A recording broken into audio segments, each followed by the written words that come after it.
Assalamualaikum warahmatullahi wabarakatuh, sahabat beriman. Alhamdulillah kita diberi kesehatan oleh Allah sampai saat ini. Pada hari ini saya akan menyampaikan kisah wanita penghuni surga Allah. Kisah wanita yang bernama Muti'ah, ahli surga yang sempat membuat Fatimah Az-Zahra cemburu. Ummu Muti'ah termasuk dalam golongan wanita yang dijamin masuk surga setelah Ummu Mukminin. Kesetiaan kepada sang suami menjadikan Muti'ah memperoleh balasan terbaik di akhirat, yaitu surga. Muti'ah disebutkan oleh Rasulullah SAW sebagai calon penghuni surga. Sang putri Fatimah Az-Zahra kemudian merasa penasaran atas amalan apa yang dilakukan Muti'ah sampai ia dijaminkan surganya oleh Allah. Dikutip dari buku Ia Hidup Kembali Setelah Mati 100 Tahun.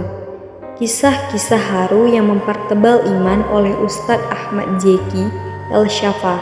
Kisah cemburunya Fatimah Az-Zahra kepada Muti'ah ini karena Fatimah ingin tahu kebiasaan beribadahnya. Suatu hari, Fatimah Az-Zahra datang menemui Rasulullah SAW dan menanyakan tentang sosok perempuan yang menjadi calon penghuni surga. Melihat kedatangan Fatimah, Rasul pun menyambutnya dengan gembira. "Ada apakah gerangan putriku sehingga datang menemuiku?" tanya Rasulullah SAW. "Wahai ayahanda, siapakah calon penghuni surga?" tanya Fatimah. Sambil tersenyum, Rasul menjawab, "Calon penghuni surga itu adalah Muti'ah." Mendengar jawaban Rasul itu, Fatimah pun sedih. Namun, Rasul segera menghiburnya dan mengabarkan bahwa putrinya itu akan selalu bersamanya di surga nanti. Mendengar hal itu, bergembiralah Fatimah. Namun, ia penasaran dengan jawaban Rasulullah SAW tentang Muti'ah yang akan menjadi calon penghuni surga. Gerangan apakah yang membuat Muti'ah layak mendapatkan balasan kehormatan itu? Suatu hari, Fatimah bersama Hasan, putranya, datang berkunjung ke rumah Muti'ah. Dari balik pintu, Fatimah memberi salam dan dijawab oleh Muti'ah. Lalu Muti'ah bertanya, "Siapakah itu?" Fatimah menjawab, "Saya Fatimah bersama anak saya Hasan." Mendengar hal itu, Muti'ah pun senang. Alangkah senangnya menerima kedatangan putri dari seorang yang mulia. Jawab Muti'ah, "Tapi mohon maaf, bisakah engkau datang besok karena saya belum mendapat izin dari suami saya untuk menerima Hasan," tambah Muti'ah.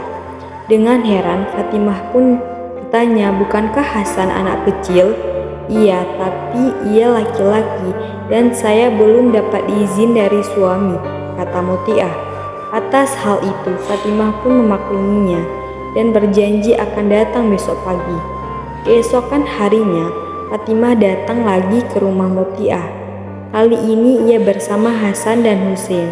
Namun jawaban yang sama disampaikan Muti'ah karena ia hanya mendapatkan izin untuk menerima Fatimah dan Hasan, tetapi tidak untuk Husain. Lalu Fatimah kembali pulang ke rumahnya dan berjanji akan datang lagi besok. Esok harinya, Fatimah datang lagi bersama Hasan dan Husain. Setelah memberi salam dan menyampaikan kedatangannya bersama kedua anaknya, Muti'ah pun menyambutnya dengan penuh gembira. Muti'ah lantas menyampaikan permohonan maaf atas sikapnya 2 hari terakhir yang menolak kedatangan Fatimah ke rumahnya, disebabkan belum ada izin dari sang suami. Atas hal ini, Fatimah pun memakluminya. Selama di rumah Muti'ah, Fatimah tak menemukan sesuatu ibadah yang menunjukkan Muti'ah layak mendapat kehormatan sebagai calon penghuni surga. Fatimah kemudian melihat sebuah cambuk di atas meja, lalu ia pun menanyakan hal itu kepada Muti'ah. "Cambuk itu selalu aku letakkan di sisi suamiku," ujar Muti'ah. "Apakah suamimu suka memukulmu?" tanya Fatimah. Muti'ah menjawab bahwa suaminya adalah seseorang yang sangat sayang kepada dirinya. Lalu mengapa cambuk itu diberikan kepada suaminya? Saya memberikan cambuk itu padanya agar apabila dia melihat sesuatu yang salah dan kurang dari pelayanan yang kuberikan, ia bisa memukulku. Alhamdulillah, selama ini suamiku belum pernah mempergunakannya untuk mencambuk diriku, jawab Mutiah. Fatimah pun kagum atas kesetiaan dan kehormatan yang senantiasa dijaga oleh Mutiah. Bila suaminya sedang tidak berada di rumah, atas perbuatannya itu, Fatimah dapat mengambil kesimpulan bahwa pantaslah Mutiah mendapat predikat calon penghuni surga.